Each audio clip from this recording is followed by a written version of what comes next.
परम शांति बाबूजी आपका स्वागत है। और आज हमारा जो क्वेश्चन ये है कि आदि अनादि योग का मतलब क्या है, आदि अनादि योग का अर्थ क्या है।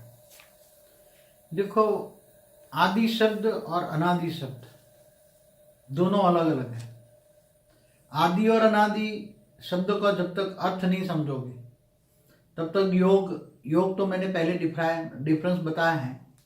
योग माना आत्मा का परमात्मा से कनेक्शन माना योग, याद माना योग, आत्मा का परमात्मा को याद करना माना योग। अब आदि आदि परमात्मा और अनादि परमात्मा वो समझना पड़ेगा ना। बिल्कुल। आदि परमात्मा किसको कहेंगे और अनादि परमात्मा किसको कहेंगे? जो आदि माने जो शुरुआत करता है। जैसे हमारी ब्रह्मांड की आदि माना शुरुआत।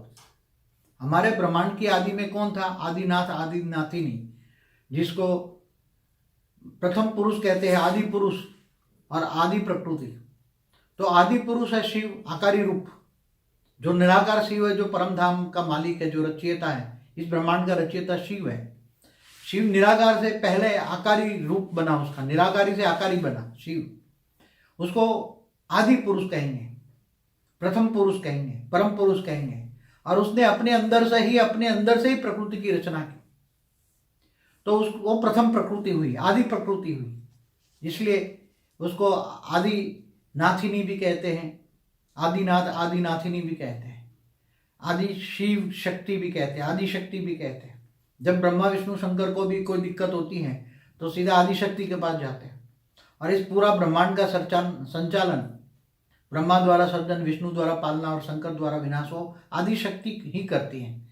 हमेशा ऊपर के लोकों में हमेशा आदि शक्तियों द्वारा ही संचालन होता है। जैसे महाशक्ति महाब्रह्मांड का संचालन करती है, महाशिव महाशक्ति द्वारा संचालन कराता है। तो तुम्हें समझना पड़ेगा, इस ब्रह्मांड की आदि शुरुआत में आकारी शिव शक्ति थे, जिसको हम आदि शिव शक्ति कहते हैं। आदि तो उसको तुम योग लगाते हो, तो आदि शिव शक्ति को योग लगाते हो। आदि शिव शक्ति जो शिवपुरी में रहते हैं, जो शंकर पार्वती जो हिमालय में रहते हैं, वो तो उसकी रचना है, शिव का साकारी रूप है। जैसे हर ब्रह्मांड में निराकारी शिव, आकारी शिव और साकारी शिव। तो साकारी शिव आना शंकर पार्वती उसका रूप है। तो ज्यादातर लोग तो महादेव की उपासना करते हैं, क्योंकि वो शिव शक्ति कहते हैं, आदि शिव आदि शक्ति। उसको तो ज्यादातर जानते ही नहीं है कि वो ब्रह्मापुरी से ऊपर, विष्णुपुरी से ऊपर रहता है, परम धाम से नीचे। तो ऐसी तरह अब दूसरा अर्थ समझो, तो तुम अगर आदि पुरुष मतलब आदि शिव और आदि शक्ति से तुम योग लगाते हो तो तुम्हारा योग आदि योग कहा जाएगा। मगर कई बार मैंने देखा है कि सदाशिव भी शब्द ले आते हैं। सदाशिव हमेशा शिव रहने वाला हो, हमेशा रहने वाला शिव नहीं होता। सदाशिव और शिव में बहुत बड़ा फर्क है, ये भी समझना पड़ेगा। सदाशिव हमेशा रहता नहीं, क्योंकि जब वो ब्रह्मांड का सर्जन करता है तो ब्रह्मा के 100 साल पूरा होने पर, इस ब्रह्मांड की आयु ब्रह्मा के 100 साल है, तब ब्रह्मा के 100 साल आयु पूरा होने पर ये ब्रह्मांड का भी विसर्जन शिव को ही करना पड़ता है। मैंने कई वीडियो में बताया, मेरा महाकाल प्रलय की वीडियो है, उसमें बताया अर्ध प्रलय, प्रलय, कल प्रलय, महाकाल प्रलय, महाकाल प्रलय कब होता है। तो महाशिव की प्रतिपल अनंत कोटि ब्रह्मांड मतलब अनंत ब्रह्मांड बनते हैं, बिगड़ते हैं। इसलिए वो सदाशिव नहीं रहता।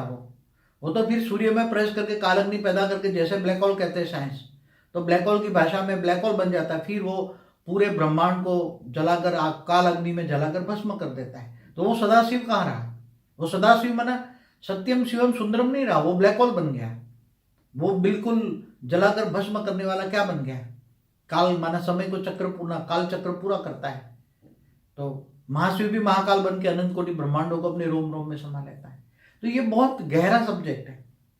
आदि योग तो महाशिव को भी आदि नहीं कहेंगे, शिव को भी आदि कहेंगे ना, और अनादि नहीं कहेंगे, आदि कहेंगे। अगर तुम महाशिव को भी याद करते हो, महाशिवरात्रि मनाते हो, तो महाशिव भी हमेशा अनादि नहीं है।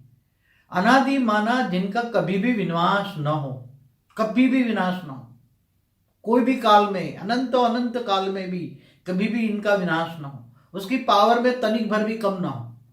वो ऐसा परम परम परम परम परम महा पावर है, परम परम परम महाशक्ति का पावर है कि उस पावर के अंश मात्र से बेहिसाब universe, multiverse, great great multiverse, कई कलाओं के ब्रह्मांड बने, कई अनंत कलाओं के ब्रह्मांड बने। यहाँ धरती पर तो कोई इतना कोई जानते नहीं है, क्योंकि यहाँ तो शिव तक आ जाते हैं, इसलिए वो बात खत्म हो जाती है, शिव को ही सब कुछ कह देते हैं। तो सदाशिव किसको कहेंगे? सदाशिव, शिव, सदाशिव, महाशिव, परम महाशिव। यूनिवर्स को क्रिएट करने वाले को परम महाशिव कहेंगे। महाशिव, महा ब्रह्मांड माना गैलेक्सी माना आकाश गंगा का मालिक है। तो तुम्हारा कनेक्शन किससे है? तुम्हारा शिव में भी तीन रूप है। निराकारी शिव जो परमधाम में रहता है, ब्रह्मलोक रहते हैं, जिनको ब्रह्मपुरी में कहते हैं, ब्रह्मलोक कहते हैं। ब्रह्मापुरी नहीं, ब्रह्मापुरी अलग है, जहां ब्रह्मा रहता है वहां ब्रह्मापुरी है। तो तुम किनसे योग लगाते हो? तो सदाशिव से योग, तो सदाशिव का अर्थ समझना पड़ेगा। शिव से योग, निराकार शिव से योग, आकारी शिव शक्ति से योग, या साकारी महादेव से योग, महादेव पार्वती से योग। किसके योग लगाते हो? उससे जिसमें पास जो पावर होगा वो मिलेगा। उसके बाद अलग अलग कैटेगरी की अलग अलग पावर है। परब्रह्म जिसको कहते हैं वो निराकार शिव को कहते हैं, परब्रह्म परमेश्वर कहते हैं। मगर इससे भी अनादि, जिनका कभी मतलब मतलब नहीं, नाद माना आवाज माना ईश्वर, ईश्वर के पास जहां तक कोई आवाज भी नहीं जा सकती, वहां तक कोई आवाज भी नहीं होती, न जा सकती तुम्हें, उसको याद करना है। तो वो है ऑलमाइटी अथॉरिटी। ऑलमाइटी अथॉरिटी को ही अनादि कहेंगे। वो अनंत बेहिसाब काल से, समय से हैं और उन्हें कभी खत्म होने वाला है।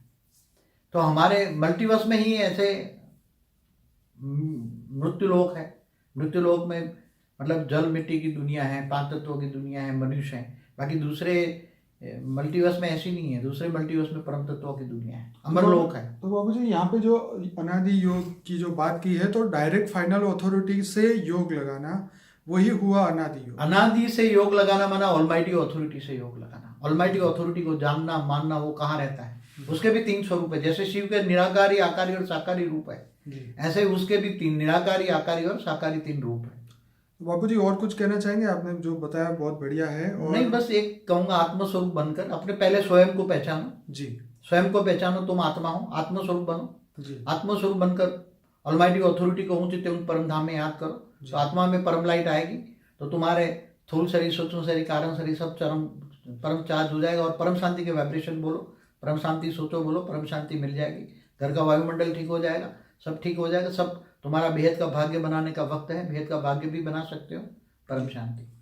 बहुत बहुत धन्यवाद बापू जी, आपका बहुत बहुत धन्यवाद। और सभी श्रोताओं को कहूँगा कि हमारा अनस्पोकन ट्रूथ बाय बापू जी का प्लेलिस्ट पूरा जरूर सुने। उसमें 100 से ज़्यादा वीडियोस हैं और बहुत इंपॉर्टेंट वीडियोस हैं जो कि आपको आत्मज्ञान के लिए बहुत हेल्प करेंगे। धन्यवाद बापू जी। परम शांति।